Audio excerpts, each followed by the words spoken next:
Welcome to the Mavens of Marketing, a weekly podcast hosted by me, Rachel Durkin. And me, Carrie Barrett. We talk all things marketing, innovation, sales, and business growth strategies, and the standard tried and true marketing techniques. Come for the conversation, stay for the savvy insights. And the borderline inappropriate jokes.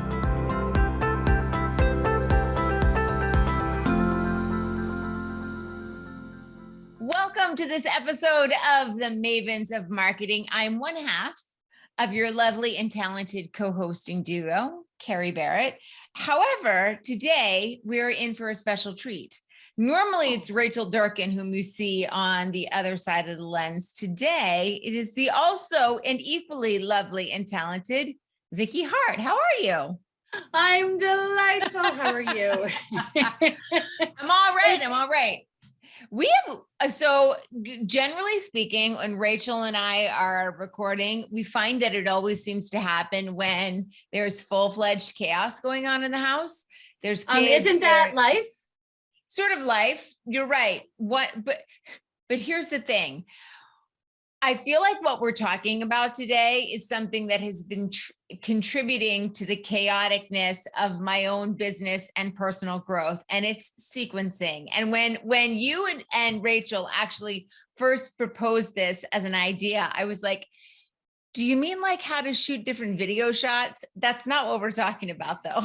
Isn't it funny how some words in different industry jargon mean entirely different things. Nevertheless, this is something we all need to know, no matter what stage of business that we're in. I'm actually looking forward to doing this interview because I hope that I'm going to learn just as much as it'll come to me here. Hold on. You have come a long way, my friend. I will tell you. I remember you when, and here you are, like a complete juggernaut. So you've come a long way, my friend. Go on. The thing is, like, without proper sequencing, and when we say sequencing, we're talking about the series of steps that go into your marketing plan, like at large. You know, it's not just branding and colors and logo. That's like sort of midway through the process of the sequence. It actually goes back. And I was just saying to you, and you were agreeing with me, that for quite some time in my business, and still to some degree today, I feel like I'm like swinging like a monkey from branch to branch, just sort of like hoping that I get from one thing to the next. That's not how it should be, though. I know, but you know, walk into a room with small business owners, and how many of us started that way? I had my own business. I started at step 4, which is logo and brand development. You know, so sequencing. We'll take sequencing. Okay. So let's start with this. Mm-hmm. You know, because we have all different sort of levels of business ownership who are listening. Those who have been in it for quite some time, those who have been in it but still haven't dialed this particular part in it completely, and those who are brand new and are like, well, what the hell is sequencing, and why do I need to know what it is and how to execute on it? What is sequencing?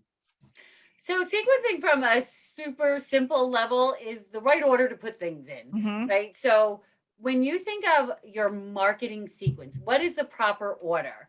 Most people start mid-game, and we'll get into that in a minute. Like 90% of businesses start mid-game, especially when you are bootstrapping and you're just kind of figuring it out. So sequencing is really, what are the right steps? So when I think of marketing starts with an idea of a business. That business starts with a business plan.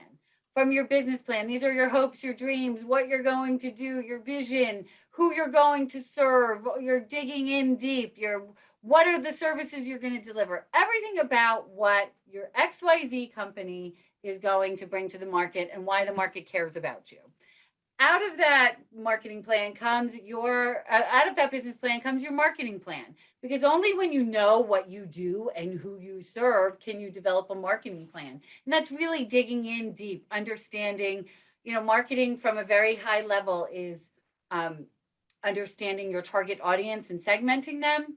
It's developing a message that matters to them And then the third thing is where are they? And that's what you kind of hammer out in your marketing plan. And when you move, so that's step number 2. Step number 3 is your messaging strategy. That's what are you saying? Now, you could argue that in your marketing plan, you're going to hammer out your messaging. In most places, once you've identified who your target audience is and segment them, that's really like breaking them down and understanding what matters to each of those individual audiences. Yeah. Because if you have somebody in construction, you have a primary audience, you have a secondary, you have a tertiary, right? But you also have audiences that could be equally primary, but they have, let's just take insurance, for example. Yeah.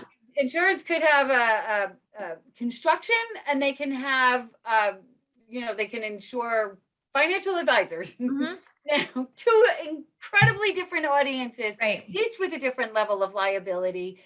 But where are they? What you're going to say to that construction guy is different than what you're going to say. Yeah, your messaging is 100% different. That's where you do your messaging. So that's step number 3.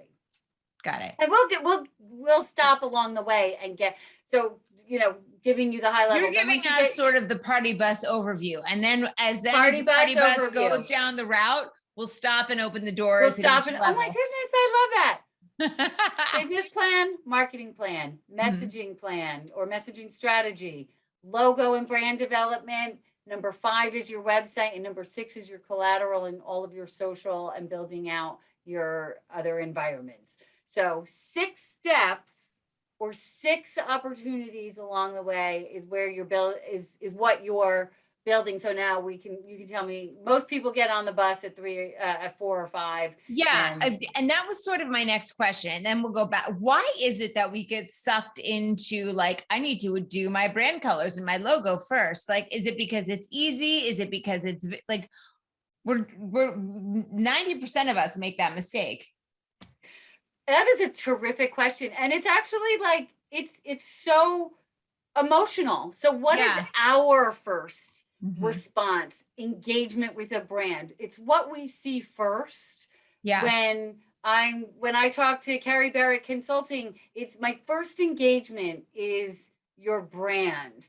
And when people come to Paradigm, it's the representation. So we're constantly, even when you're a kid and you go for Cocoa Puffs or Coca-Cola, we are trained. We develop visual cues and a visual response around brand. So it's where it's technically, not the entry point. We're just conditioned that way. We're conditioned to respond to a brand from the cradle, for goodness sakes. Yeah. And how many of us were some of us parked in front of a television when we were kids. That was my babysitter. So I'm totally conditioned to brand identity. So that's the thing I think about first. When you see a Lucky Charms box, they're magically delicious.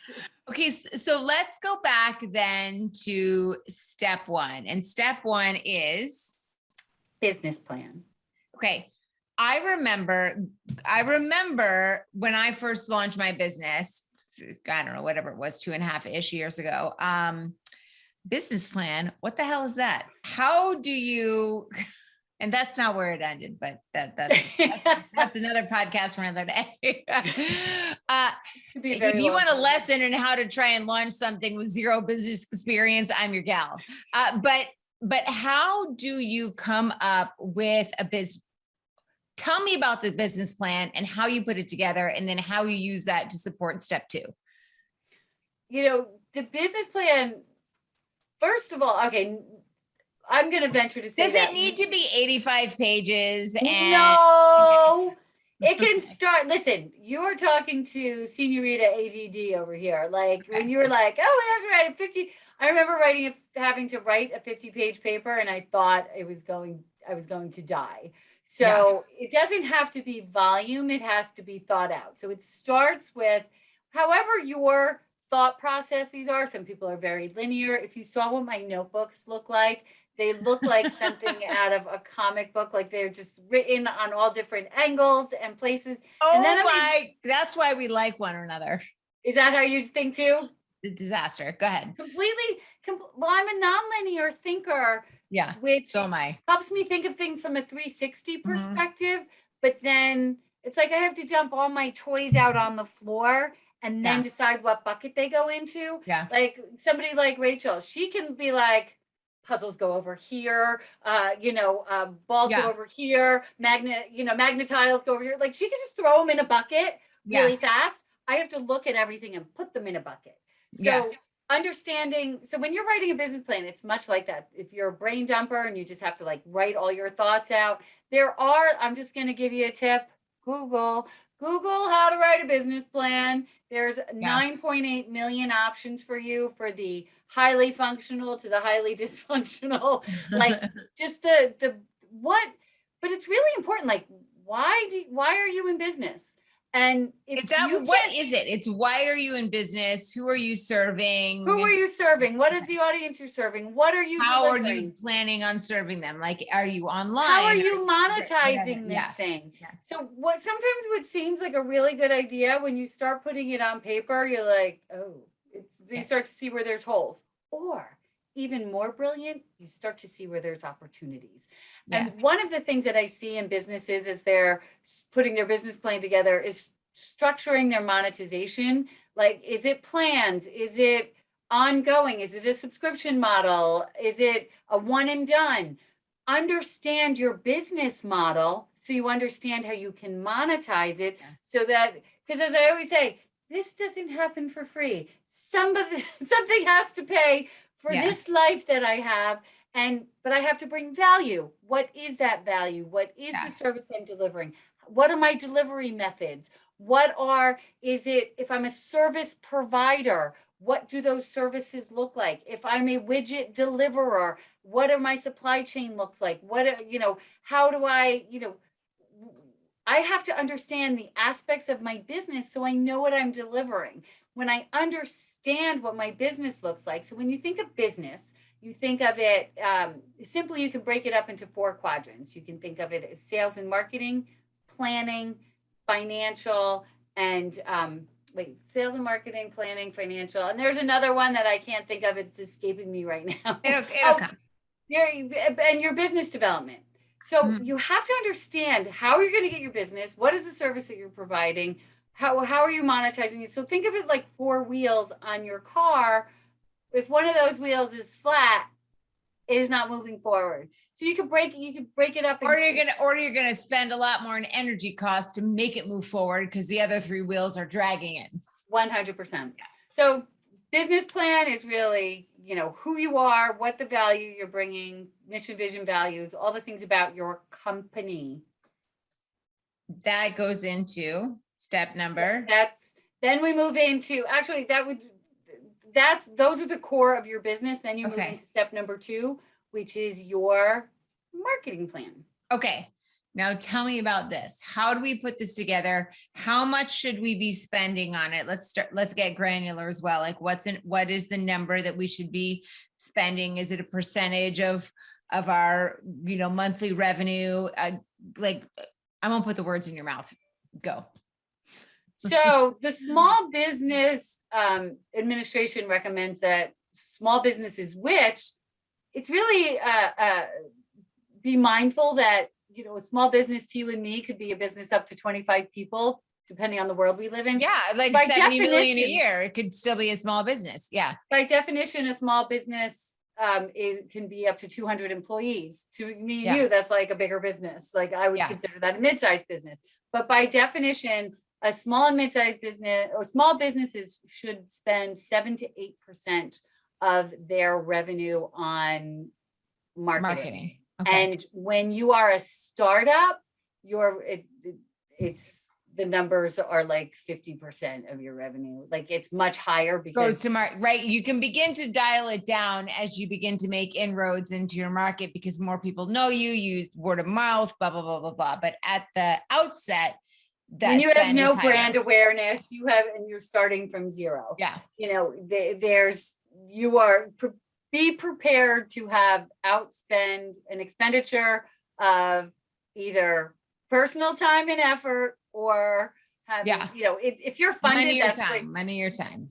money or time. And I will tell you, if you are seeking funding at any way along your journey, you better have a kick butt market business plan. And you just imagine going up in front of Shark Tank when they ask you all these questions. Like, Shark Tank did things to me that scared me, because no, I wasn't on Shark Tank, but I've been told a million times, oh, you should go on Shark Tank when I had my phone business. And I was like, they're just going to kill me. They're going to be like, oh, how much are your sales? I'm like, 187. And they're like, 187,000. I'm like, no, $187. They would have laughed at me.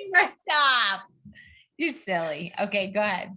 But it's knowing, you have to know in your business plan, you need to know your business, and your marketing, you have to know. And we're getting back to those 3 things that we were talking about earlier: understanding who your audience is and segmenting them, understanding the message that matters to them. And I say this every time I have the opportunity: no one cares about what you do until they know that you solve a problem that they have. Yes. And they might not even know that they have the problem. Or when they get there, they didn't realize that the pain was really deep about the problem, or they had no idea the problem existed. So it's understanding your audience, understanding the message that matters to them. And the third thing is where are they? How do I reach them? As we talked about, that construction worker versus that, that financial services person, or we'll even say healthcare. 2 very different industries that can be served by the same type of company. But what matters to the construction worker is going to be different than what matters to the healthcare provider or the healthcare company or organization. So the message has to speak to them. 70% of marketing fails because it fails to resonate with its target audience. So when you're too high level, you get all confused, which is why we go into the messaging strategy, which is the third part. Okay, so tell me about that. This is not where social comes into play, is it? That's down the road. Okay, tell me about messaging. So think of your messaging, and then social will come down with your kind of go-to-market strategy. And that's like, where are they? So think of like your business plan is like the foundation. And then the marketing plan gets a little, like, it's a smaller endeavor, not any less challenging, but it's like, it's almost like you're creating like this funnel, this upside down funnel, because the marketing plan, it starts at the marketing, and then it goes down into this. It starts in the business plan, then it goes into this marketing plan, then it comes down to this messaging strategy. And it almost is like its own funnel. And in the messaging strategy, it's really zeroing in and dialing into your target audience. I make this a specific step in sequencing, because most people, and I'm not saying this is anybody out here in our audience, but many times I see people just say anything because, they'll either say too much, or they're not speaking about the pain that you solve. And when you're writing your marketing plan, it's understanding that you're going into business because you have to be solving a problem. You have to be, whether it's a product or a service, you have to be delivering value, or nobody's going to buy your product or service. Totally. So that message zeroes in, it understands, because you've defined who your target audience is, then it's like understanding those pain messages.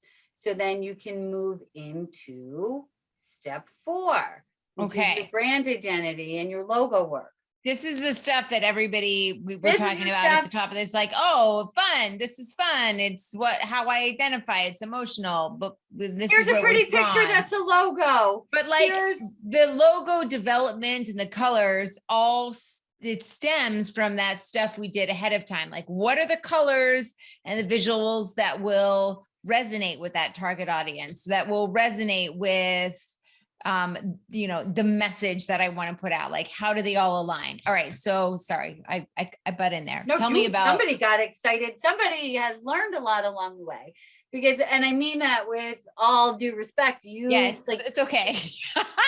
I'll be the first to admit that I didn't know squat, and I'm still on a fairly steep learning curve, but yeah. So you've come a long way, baby. So all I need is a Virginia Slim. You know what? I PC even anymore? almost, if you're listening and not watching, I almost made the cigarette thing with my hands, but that's not okay any longer. And I know, is smoking okay? Will you be think stoned so. alive? I don't even know. if you vape, it's all right. But good. outside of that, Yeah. go ahead. We could go on a whole tangent there. So when you start thinking about, once you understand who your audience is, who you're reaching, there are certain colors that evoke certain emotions. Yeah. So if you're a financial advisor and you're targeting newly, divorced women, is hot pink a good color choice for you?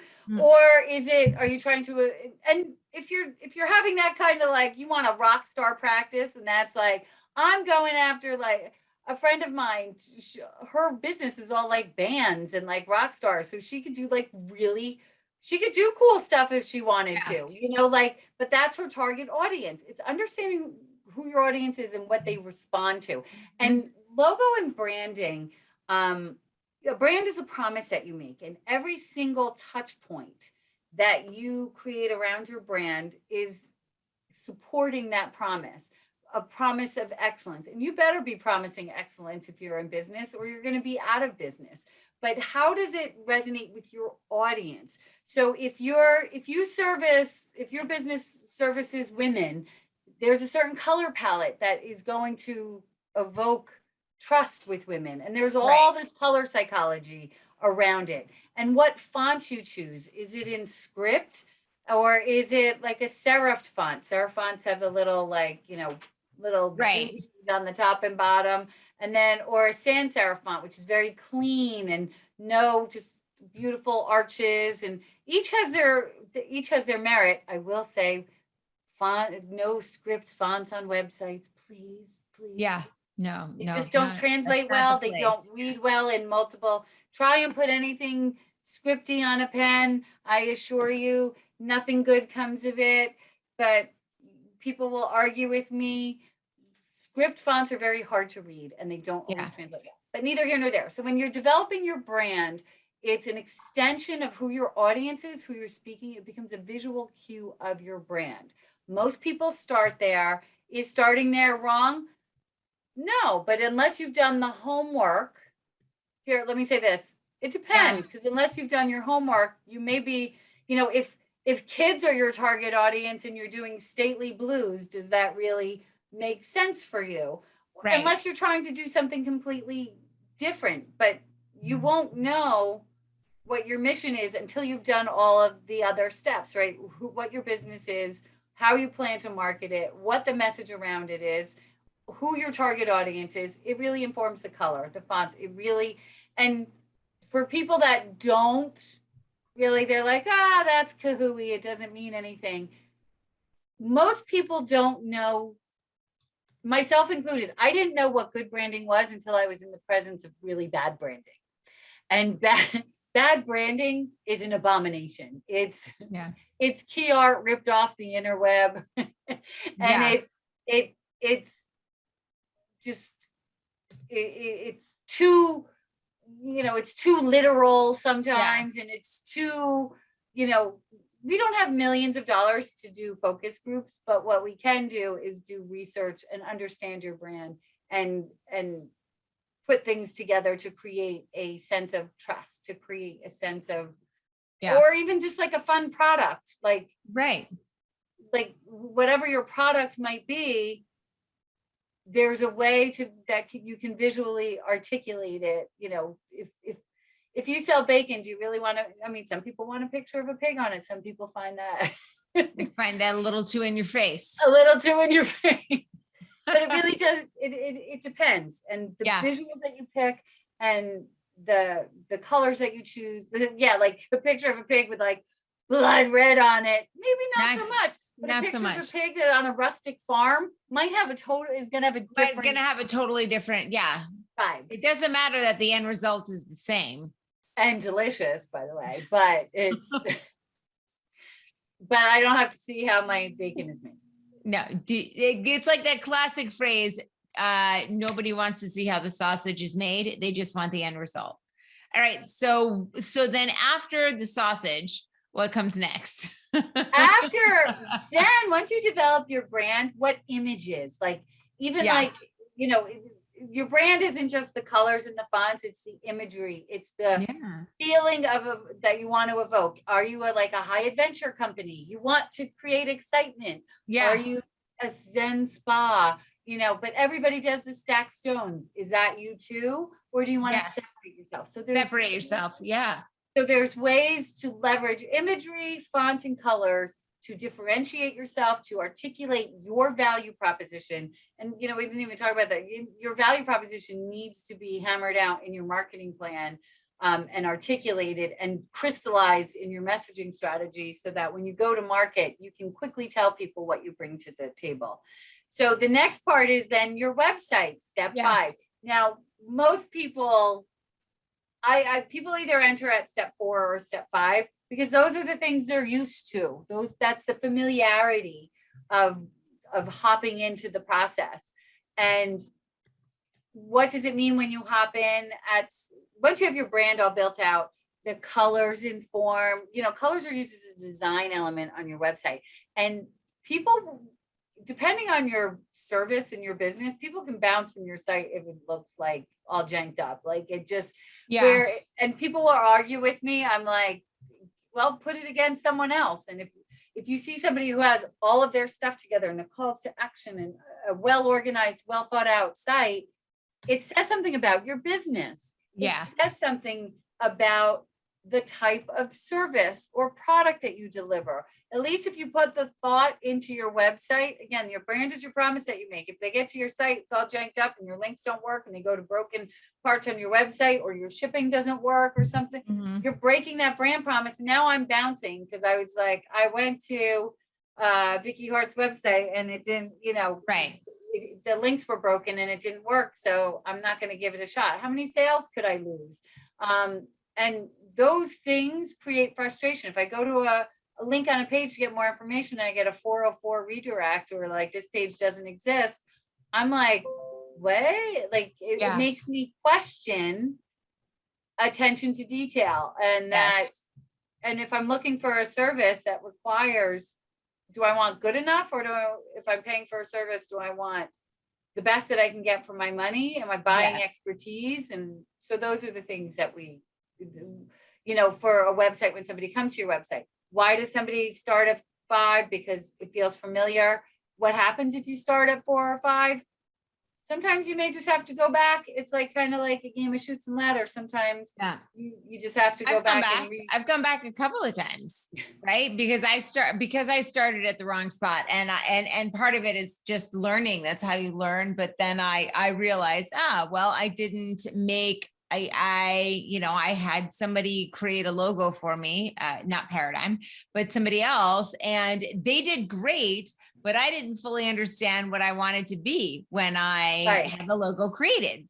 And so it's been like a series of iterations, which isn't killer, but like it's wasted time and money for sure. Well, it becomes expensive. And like one of those things that you want to think about, like with the logo, how can imagine you sponsor a 5K? What will it look like on a shirt? What will it look like when it's shrunk down to a small size, or when it's put in a box, like in your navigation and your little logo is up there. So it showed like your navigation tab and your logo is up there. You have to think about things that you never thought that you cared about. If your logo is very horizontal, does it convert to vertical, or can you condense it into a square? When we work will it work on a LinkedIn profile? So the things that we never really. Why do they have to be different? And exactly. Different formats on Facebook and on LinkedIn and on YouTube and on Instagram. It's all different. Yeah. And each one, the logo has to be able to stand on its own. So if you put a KBC in your box, you know, if it's horizontal, half your logo's cut off. Or it has to shrink really small. So things that people never or expand, and then it's all digitized and pixelated in there too. Yeah. Well, that's a whole formatting thing. You want to make sure when you ask your designer that you're asking for native files and JPEGs. So you need like JPEGs for social, but you want them to be sized. There's a certain pixel size. and like I think it's 2x2 for LinkedIn. It's like tough, man. Yeah, 100%. It's So all that's these why- sort of like visual aspects, but knowing how you're leading into that is key. This is the thing that we're drawn to, but we're going to make a lot of mistakes putting this together if we don't know all of the elements that go into it. And I will say this, you tried to explain that to me. I didn't get it though. I didn't understand any of it. Because you don't see it until you have to apply it. Yeah. And then, how you see it in one way and it looks beautiful on a card. I was consulting with somebody and they were just like, what do you think? I'm like, it looks lovely, but how is it going to be on this and this and this? And she was like, I never even thought about that. I don't know. Yeah. And script, again, is a dangerous thing in a logo because it doesn't size down clearly and it becomes a pixel issue. So on your pen or on your cool little swag things, there becomes a challenge. So you just want to make sure things that you never thought that you had to think about. And why just, so, when you do your website, you want to make sure that your website is the center of your marketing universe, which is why it's step number 5, because you have to think through everything else before you get there. And don't worry, people, we know most of you haven't, and that's okay. It's just having a sense to go back. It's almost like, all right, it's like a timeline of like going back to, let me go back to my marketing plan and go look this up, or let me go. And every couple of years, you need to be looking at these things also. And you did ask me about price, and I'll talk to you about what people can expect at the end when we get to all of that. Because I didn't want to not address that. And then when you get to social, why is social last, or why? Because everything. So social is step 6. Social is step 6. Okay. So why social, collateral, any kind of one sheet or brochure, or even your swag would be step 6. That just goes in the ancillary, because everything that you're going to be doing in social is to drive people to your website to look up your service, your product. And I'm speaking largely of, we live in a world where people will do research on everything now because they can. You'd be like, let me go check out this product. Oh, I heard about, this face oil. We were talking about face oil before, and we love our beauty products. And then, people want to look this stuff up and they want to understand. If you have a service, a website is a center of your credibility, even though, again, I will have people argue with me like, no, I'm the center of the credibility. Yes, but it is an extension of you, and you can't be everywhere. And that is your 24-hour storefront, is your website, where people can do research for you and understand. And that's why having a well-designed, a frictionless experience on your website is absolutely crucial. And if COVID has taught us nothing, it has taught us that a digital face is absolutely paramount, regardless of the business that you're in. Even restaurants who would argue that they didn't need a website would, or they just wanted one that was just an online menu, changed their tune because they had to. There's too much out there. So then social becomes an extension of your website. It should look and feel like your brand. It should, the same colors, the same logo, all of those sizing variations that we were just talking about all come to play in social. And then your messaging gets applied to social. What your messaging obviously gets applied to your website also. You have to be speaking about the pain points, but how you execute those, what you're, in your messaging and in your marketing plan, you're going to be coming up with what your social calendars will look like, what editorial calendar, pillars, your categories, your on Mondays we do this, and this theme is this month, and I'm going to talk about it in this number of ways: inspirational, motivational, value, maybe selling at some point, those sorts of things. 100%. So having, people respond to predictability. Not droning predictability of like where you start to lose your interest. But they, your motivational Monday and your throwback, Thursdays and those things, they became trendy for a reason. I'm all for a pattern interrupt of where you're going to do something different when everybody else is doing one thing, but that really depends on your business and what, what you're trying to get across and what is that message. But unless you've done all those other steps, it's really hard. You're just kind of throwing spaghetti if you haven't done that work. And it really is, before you start running any kind of campaigns or doing any kind of, I spent a lot of time when I had my own business doing brand awareness, just letting people know that my business was out there. Brand awareness is a long game. Those are things that post about on social and, writing your email newsletter. We always talk on average, it takes 9 to 13 touches. There's tons of research to support that. And the world is a busy, noisy place. So how do you get seen? You have to be seen everywhere. Like, think of your website as the center of your marketing universe, and all of these touch points are spokes on your wheel. And unless you want to be everywhere, not everybody's on social, not everybody's on LinkedIn, or they might not even use email. So how am I going to reach them? Maybe direct mail might be the right thing for you, depending on your business. Depending on your audience and your business. Sure. And go ahead. I was just going to say, let me ask you a quick question before, I know we're coming up on time here, but when you talk about a website, I think I don't want to get too much into the weeds here, but sometimes we think of a website, it's just like, oh, it's this pretty thing and it shows me this and I can click on here and I can send an email. A website's not, at least optimally, simply an online brochure. It should be a fully sort of like generating market engine for like collecting emails and offering value, and not just something that's like, I could see this on a printout, except now I'm scrolling through it on a website instead. Yes. I'm so proud of you, because years ago you would not have known the difference. And I had to learn that difference too. There's online brochures, which don't really do anything.